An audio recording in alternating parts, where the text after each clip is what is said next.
লোক আমারে মাহফিলে জিজ্ঞাসা করতেছে যে হুজুর ইমামের পিছনে সূরা ফাতিহা পড়তে হবে না।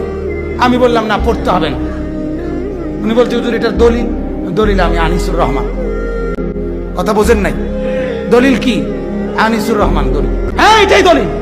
কেন আমি দলিল হব না? যদি আমি দলিল না হই আপনি আমারে জিজ্ঞাসা করলেন কেন?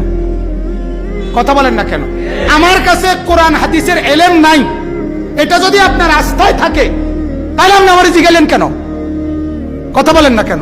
আর যদি আস্থা থাকে যে উনি একজন আলেম, কথা বোঝেন নাই, ওনার কথার উপর তাহলে আস্থা নাই কেন?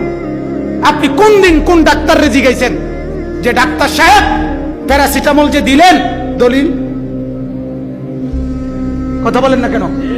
দলিল প্যারাসিটামল যে দিলেন এটা কোন কিতাবে লিখছে যে জ্বর যদি 102 হয় তাহলে নাফা এক্সটেন্ড দিতে হয়? এটা একটু দেখাইলে ভালো হয়। কি ধরেন এটা দিব?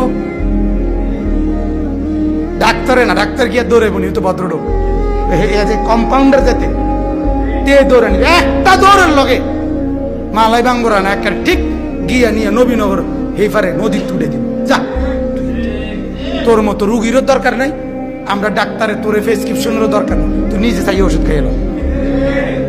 ঠিক কি না বলে? তুমি খাইয়ে এলো ওষুধ। তাহলে প্রথম আপনাকে আমি পরে বললাম আর কি ওই মুরব্বীরে মাঝ বয়সী লোককে বুঝাইলাম যে প্রথম কথা হইল আপনি নিশ্চিত হইতে হবে উনি আলেম কিনা।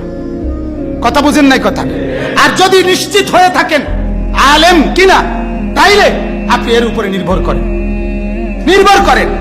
যদি ওই আলেম মিথ্যা ফতোয়া দেয়, ভুল তথ্য আপনাকে সরবরাহ করে, নবী সাল্লাল্লাহু আলাইহি সাল্লাম স্পষ্ট হাদিসের মধ্যে আছে, আল্লাহর নবী বলছে মান আফতা বিগাইরি ইলমিন কানা ইসমুহু আলা মান আফতাহু। এইটা মাথায় রেখেই আমরা কথা বলি। নবীজি বলে রাখছে, ও আমার উম্মত শোনো, যে ব্যক্তি ইলম ছাড়া মানুষকে ফতোয়া দেয়, সিদ্ধান্ত দেয়, মতামত দেয়, ওই আমলকারীদের কোনো গুনাহ যদি হয়, ভুল তথ্যের কারণে পাপ যদি হয়, সমস্ত গুনাহ ওই ফতোয়াদাতার কাঁধে বর্তাবে। তাহলে আমি তো এটা দায়ভার নিয়েই আমি বলবো। কথা বোঝেন নাই? আমি এটার আগে দায়ভার নিছি কিনা বলেন না? যে যদি আপনাকে আমি ভুল তথ্য দিয়ে থাকি, যদি আপনাকে আমি মিসগাইড করে থাকি, তাহলে আপনার আমলের ভুল আমলের গুনাহ কার উপরে? আমার উপরে। এটা যে আলেম জানে না সে ফতোয়া দিবে কেন? সে সিদ্ধান্ত দিবে কেন? আল্লাহ তাআলা আমাদেরকে বুঝার তৌফিক দান করুক।